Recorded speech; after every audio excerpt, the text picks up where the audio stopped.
Bienvenidos, estimados amigos, a un nuevo espacio de BLA Global que comparte con todos ustedes un espacio donde las experiencias, las inquietudes son bien habidas y analizadas desde una perspectiva profesional y técnica. En esta ocasión hemos querido compartir con un muy apreciado amigo, con Rosenberg Ramírez, un contador público, quien gracias a sus distintas inquietudes pues, nos permite retroalimentar y reafirmar si lo que de una u otra manera estamos haciendo es correcto o nos llama la atención en algo para puntualizarlo. Y precisamente ese es el objetivo de tenerlo el día de hoy aquí en BLA. Bienvenido, Rosenberg. Muchas gracias. Muchas gracias, doctor Edmundo, por la invitación. La idea de este espacio es aprovechar al máximo este tiempo para plantear unas inquietudes que hemos recogido o he recogido de nuestra comunidad contable, ¿no? Correcto. Y saber en caso de una visita de cualquier ente de control, llámese superintendencia de sociedad, llámese DIAN, a qué estamos atenidos o a qué estamos expuestos en el caso de que no sepamos tener en orden las inquietudes. Y son estas. Entonces vamos a mirarlas. La primera inquietud es ¿por qué la DIAN obligó a actualizar el RUC con la responsabilidad 42 y escoger el grupo contable al que pertenece según la clasificación de las normas internacionales de información financiera NIF y el sistema de control de diferencias, registro obligatorio o libro tributario? Bueno, eso me parece importante arrancar desde cómo nace toda esta serie de circunstancias. Lo primero que tenemos es que en el año 2014 salió el decreto 2548. Ese decreto 2548 nos puso una nueva obligación que era definir cómo íbamos a manejar la información para efectos fiscales y la información para efectos contables, que surge de la ley 1607 y específicamente su artículo 165, donde la Administración de Impuestos dijo en su momento, a partir del 2013 no me toquen nada, déjenme las cosas como están y cuando empecemos esta dualidad, por llamarlo de alguna manera, NIF fiscal, me voy a tomar 4 años. Situación que hoy en día, pues pasados solo 2 años, pues ya tenemos otro escenario. Pero en su momento, esa obligación demandaba que cada empresa hiciera un análisis de sus diferencias. ¿Qué tanto es que cambiaba este tema entre la información basada en efectos fiscales y la información basada en efectos contables? Y había que seleccionar si yo iba a manejar solamente diferencias, porque no valía la pena tener gran cantidad de información, o manejar un libro tributario. Eso más adelante lo podemos ampliar, pero digamos ese es el nacimiento de esa obligación. Situación que quiero dejarlo claro a la fecha de emisión de este video, que estamos en marzo del 2017, todavía el gobierno nacional no ha reglamentado si vamos a continuar bajo esta misma metodología o vamos a cambiar de metodología. Asunto explícitamente claro que debemos tener. Algunas personas ya han hecho cambios y todavía el gobierno no ha dicho nada. Y si no ha dicho nada, la norma, cualquiera que salga, empieza a regir desde el 1 de enero del 2017. Ok, doctor, muchas gracias. Otra de las inquietudes es que se han planteado la siguiente: ¿en qué se diferencia manejar el control de diferencias por registro obligatorio del libro tributario? Bueno, el libro tributario, situación que es plenamente entendible a nivel mundial, porque eso no es un invento colombiano, ni es algo fruto de la creatividad de alguna persona que en la DIAN se le ocurrió manejar las cosas. En muchos países se aplica. Habrá otros donde no haya necesidad, pero hay países donde sí se necesita, se requiere. Lo que le llamamos el multilibro. Eso lo tienen grandes programas, como programas tales como Oracle, como SAP, la versión grande de SAP, donde maneja ledgers, diferenciadores de información, no solamente para libro fiscal, sino también para cuando una empresa tiene diferentes tipos de manejo contable. Vamos a colocar un ejemplo. La Fundación Carvajal, la organización Carvajal tiene sedes en distintos países del mundo, entre ellos Centroamérica. Y en Centroamérica hay situaciones particulares para la nómina, particulares para cada una de las situaciones. Pero cuando va a consolidar, va a tener una necesidad de ciertas reglamentaciones. Entonces utiliza distintos libros para poder entender ese tipo de información. O sea, de que, primero que todo, el libro tributario surge de algo de una práctica mundial, normal. Cualquier persona que quiera averiguarlo en internet lo va a encontrar. Eso no es nada, no estoy diciendo nada, digamos, salido de los cabellos, algo que se utiliza como herramienta a nivel mundial. Una multinacional que tenga, por ejemplo, sede en los Estados Unidos, donde no usan NIF, sino US GAAP, pues entonces necesitará un libro para NIF y otro libro para US GAAP, mínimo. Y si en Perú tienen otra connotación, pues necesitará NIF, US GAAP y lo que se maneja en Perú. Que a pesar de que la gente dice que en Perú se aplica NIF, pero en este momento, al 2017, está suspendido ese proceso. Entonces, esa situación del libro tributario es la posibilidad de llevar de manera separada, pero distintiva, pero de manera unificada, una información para propósitos fiscales y otra información para propósitos contables. Dado que existen muchas diferencias, y quiero que siempre enfaticemos en eso, el libro tributario nace cuando una empresa tiene muchísimas diferencias. Claramente lo dice el decreto 2548 y conceptos de la DIAN en esta materia. El libro de diferencias o el registro de diferencias es para aquellas empresas que tienen pocas diferencias y pues no necesitan mayores controles. Pero más adelante podemos ir ampliando tipos de diferencias que me pueden inclinar por un libro o por dos libros, incluso planeando la información exógena futura que va a emitir una empresa. Porque si yo tengo en un solo libro y no tengo de la manera adecuada la información, puedo llegar a presentar una información exógena equivocada y basada en información no adecuada. Tocaría tenerla muy, muy plenamente identificada este tipo de información. Listo, doctor. Entonces, de esta pregunta, de estos cuestionamientos pues, que acabamos de ir resolviendo con usted, estas inquietudes, en la comunidad contable se ha presentado constantemente la siguiente inquietud: ¿por qué el programa contable debe manejar el doble libre? ¿Por qué no manejarlo en Excel? Bueno, ahí tenemos que remitirnos explícitamente a los artículos 772 al 775 del Estatuto Tributario, donde habla del valor probatorio de la contabilidad.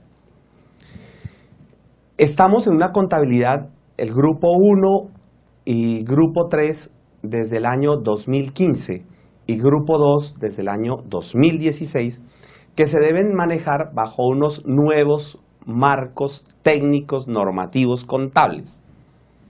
Eso quiere decir que a todas luces hay una metodología para manejar la contabilidad. El mismo nombre lo dice, marco técnico contable. es decir, para manejar la contabilidad.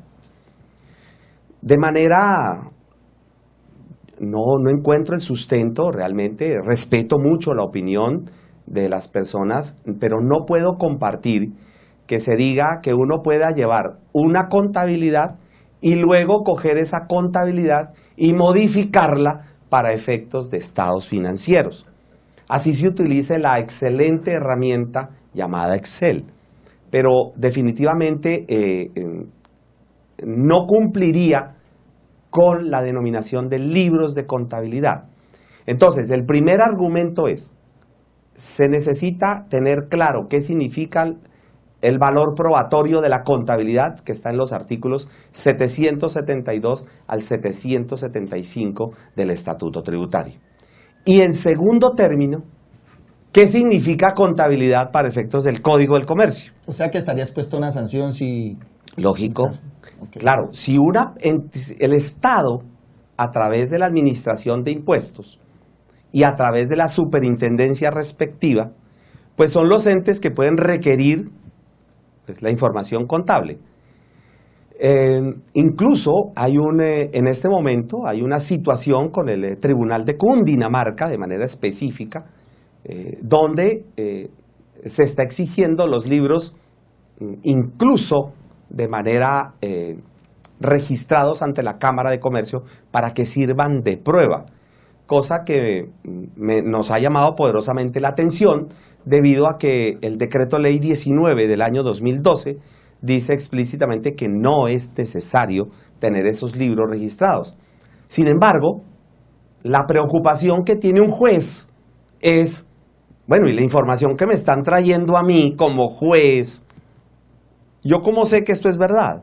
Y también hay que entender al juez, porque el juez llega y dice, a mí me traen una información impresa en un poco de papeles o en unos archivos PDF, ¿y quién me garantiza a mí que esa información sea legítima? Simplemente la firma del revisor fiscal y del representante legal. Entonces, ahí es donde tenemos que tener en cuenta ese tipo de situaciones. Por eso, es una recomendación que todos los registros estén en la contabilidad de la entidad, desde el punto de vista empresa, desde el punto de vista contribuyente, todos los registros.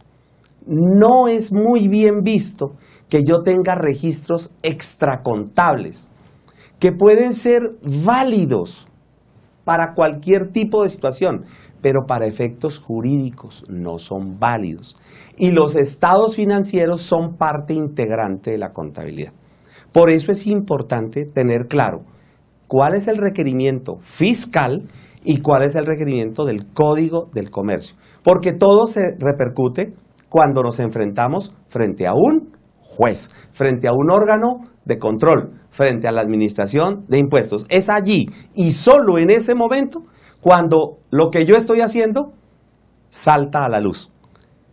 Imaginémonos nosotros que yo hago caso omiso y llevo registros extracontables y me diga a mí la administración de impuestos, ¿y usted por qué lleva eso? ¿Bajo qué sustento? Y yo no tenga el suficiente argumento para tener que manejarlo. ¿Y usted por qué estas valoraciones los tiene acá? O me lo pida el ente de control y vigilancia. Entonces, ahí considero que debemos fundamentar ese punto. Ok, mi doctor, muchas gracias.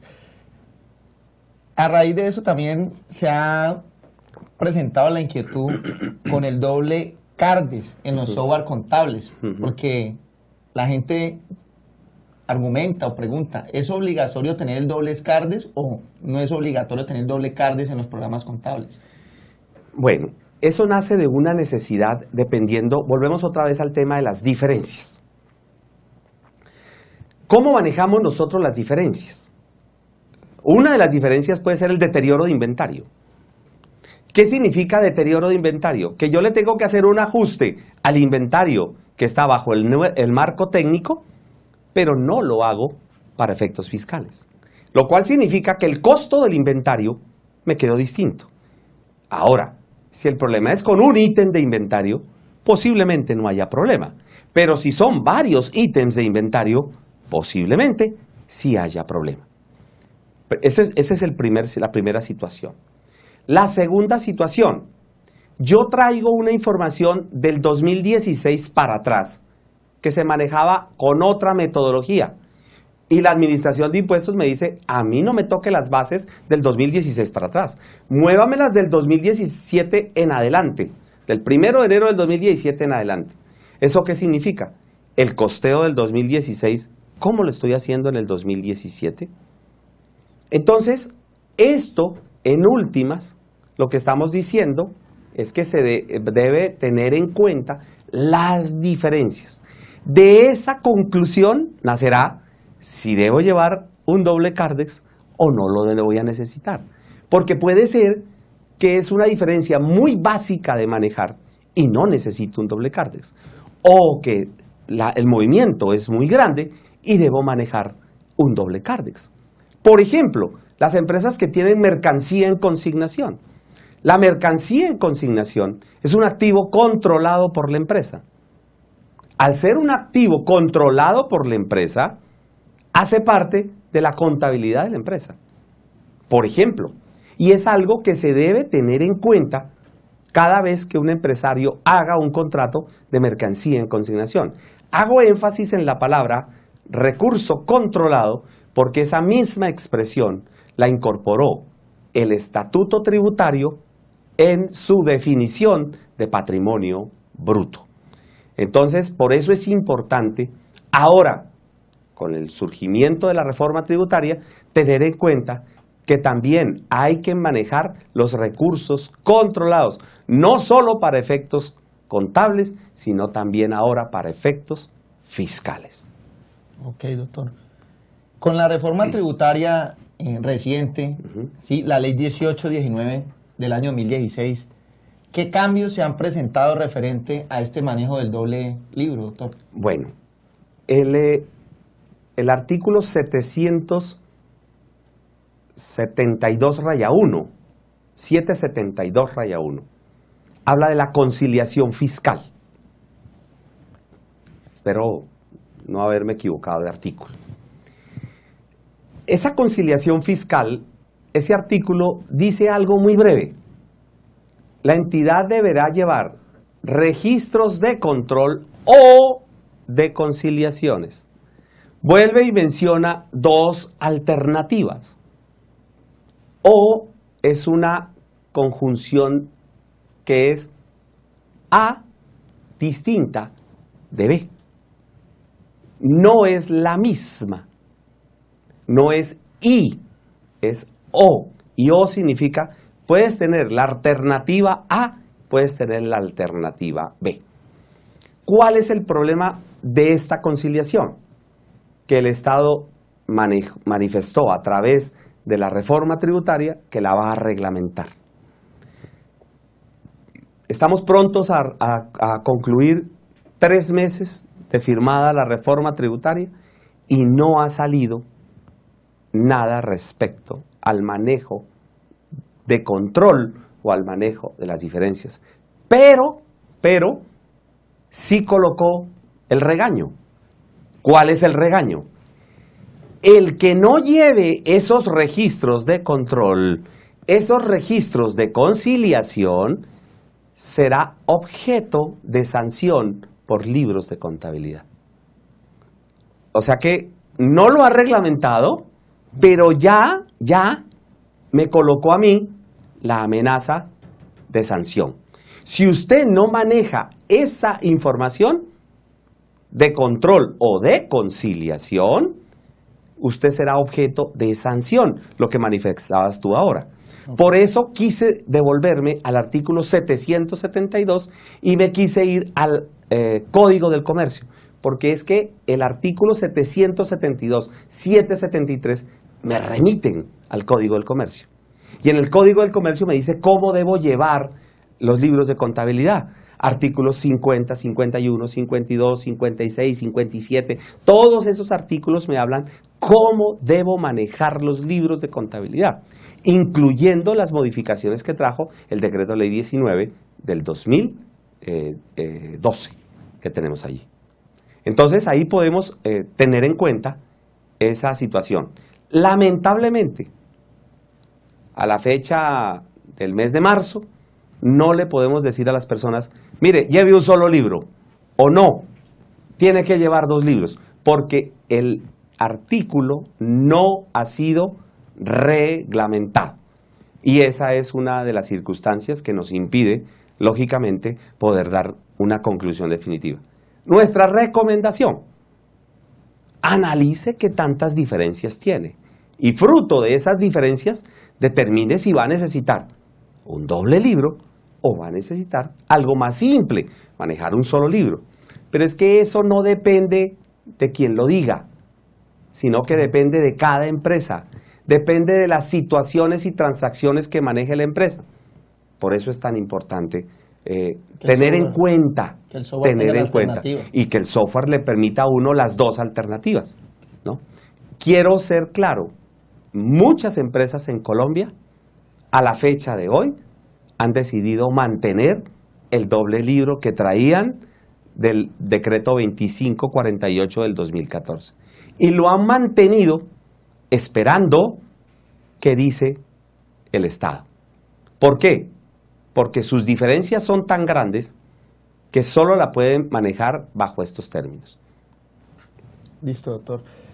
Hay una inquietud también que se ha presentado referente a los entes de control donde se radican los estados financieros, llámese Cámara de Comercio y llámese Superintendencia de Sociedades. La inquietud allí es desde qué fechas, dependiendo del grupo, se deben radicar estos estados financieros. Bueno, lamentablemente, Rosenberg, nosotros somos de esas personas que reaccionamos cuando alguien sanciona, ¿cierto? Somos reactivos, no somos proactivos. Resulta que la ley 222 del año 95, o sea que el requerimiento nació en 1995, y nos dice, usted tiene que registrar un juego de sus estados financieros, bien sea en la Cámara de Comercio o bien sea en la superintendencia respectiva. ¿Por qué en la Cámara de Comercio? ¿Por qué en la superintendencia? Bueno, primero, en la Cámara de Comercio, porque la información de los estados financieros es pública. ¿Por qué colocó la alternativa de las superintendencias? Resulta que los órganos de control y vigilancia, llamados superintendencias, las superintendencias de sociedades, de transporte, de salud, etcétera, etcétera, todas las superintendencias, exigen cada año un juego de sus estados financieros. Entonces la norma dice, pues no puede estarlo enviando a 2 lados o registrarlo en 2 lados. Con tal de que esté en la superintendencia respectiva, ya cumplió con la obligación de entregar sus estados y de publicar sus estados financieros. Si a usted no se lo requiere, no se lo demanda ninguna superintendencia, entonces tenemos el efecto directamente de la Cámara de Comercio. Pues la obligación nace desde el año 95. El problema es que yo considero que la gran mayoría, por no decir casi la totalidad, no hemos hecho esta obligación. Si uno va ahora a una Cámara de Comercio, se da cuenta que ya lo están invitando a uno, le envían mensajes, le envían comunicados y todo lo demás. Entonces, están haciendo para la erradicación de estos juegos de estados financieros. Erróneamente, los empresarios han considerado que los estados financieros son privados. Falso.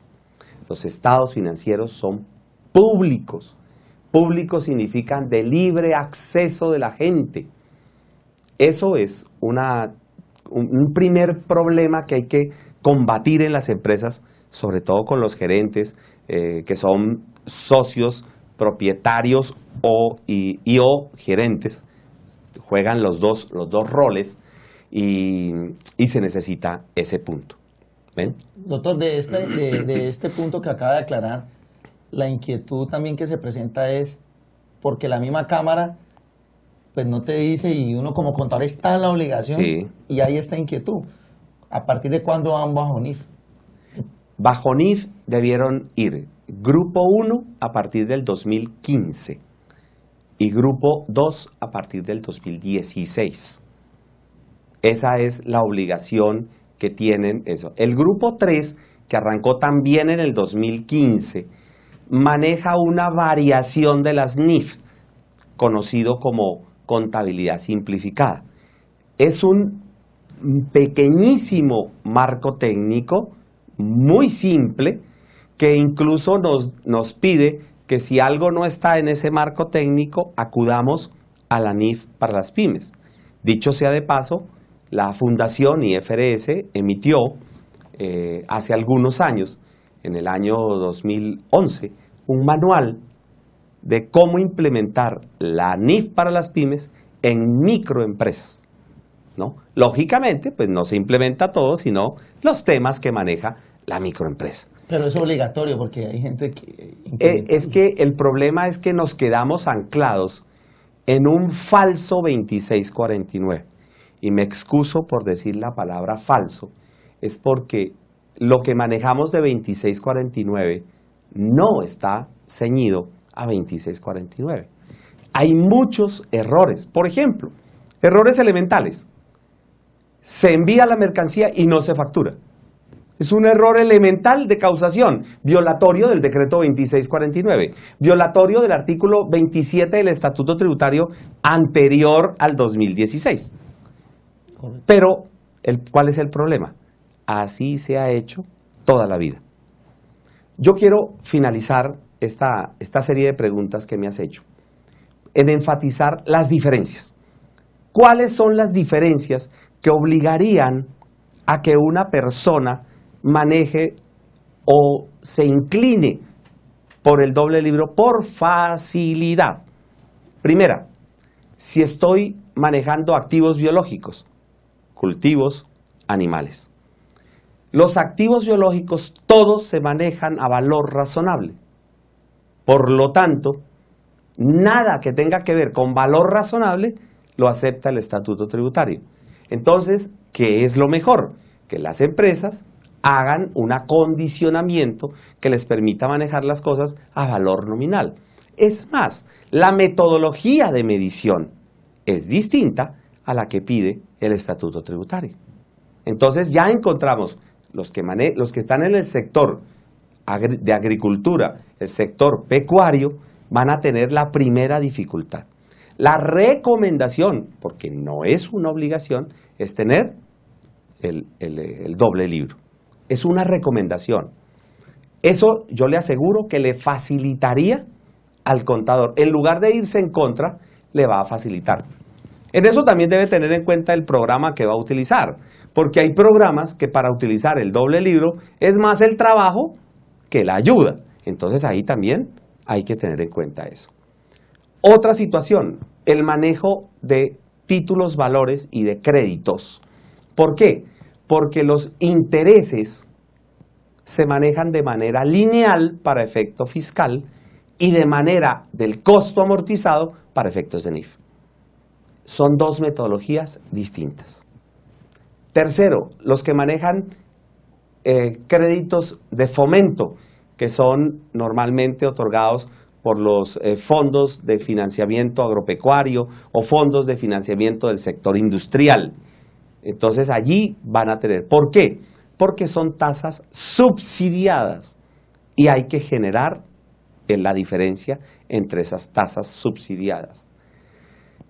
Cuarto, las personas que manejen importaciones y exportaciones. ¿Por qué? Porque dependiendo del manejo de del tipo de diferencia en cambio que tengan, para efectos fiscales no se maneja diferencia en cambio, para efectos de NIF sí se maneja diferencia en cambio. Entonces allí también va a tener. Las entidades que manejan derivados, forward de divisas, swaps de tasas de interés, nada de eso es aceptado por el Estatuto Tributario.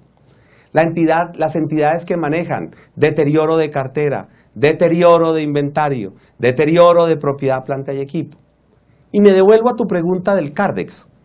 Una empresa productora que valorizó una maquinaria, que la maquinaria, además de valorizarla, otra estaba totalmente depreciada.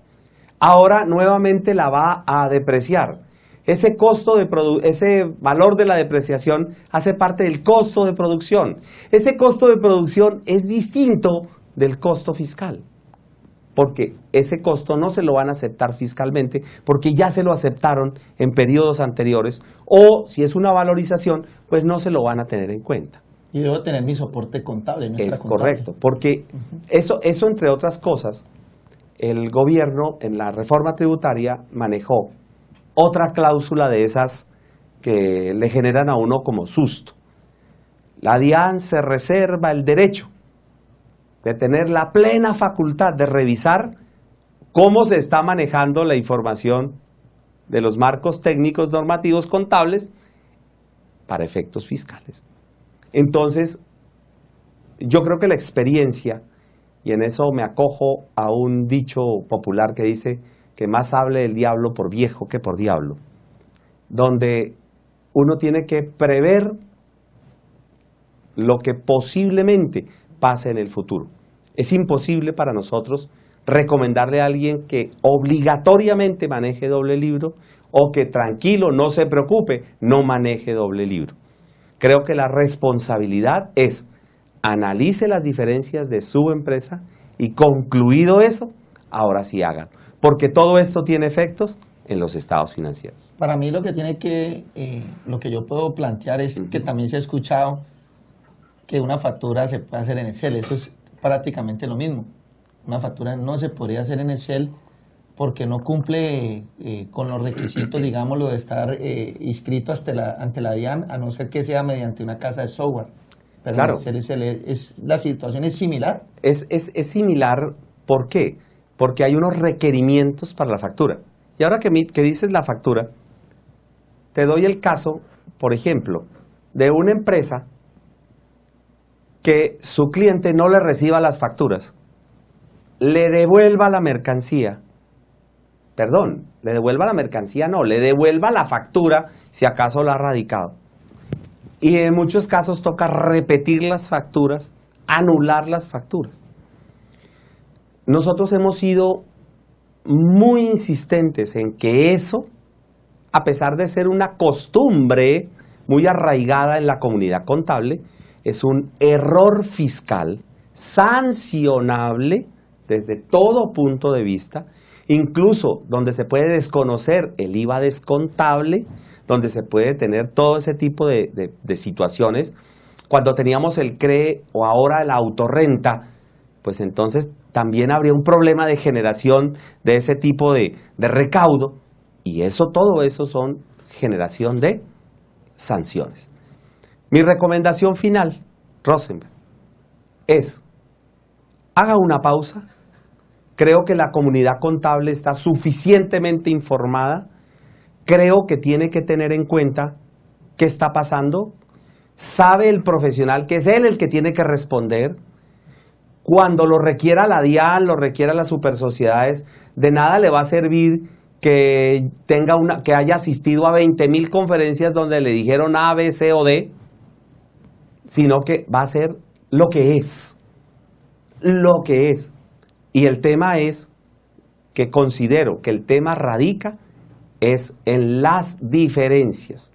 Situación donde no se están deteniendo a mirar. Están mirando el libro de diferencias, están mirando el libro tributario, pero no están viendo las diferencias.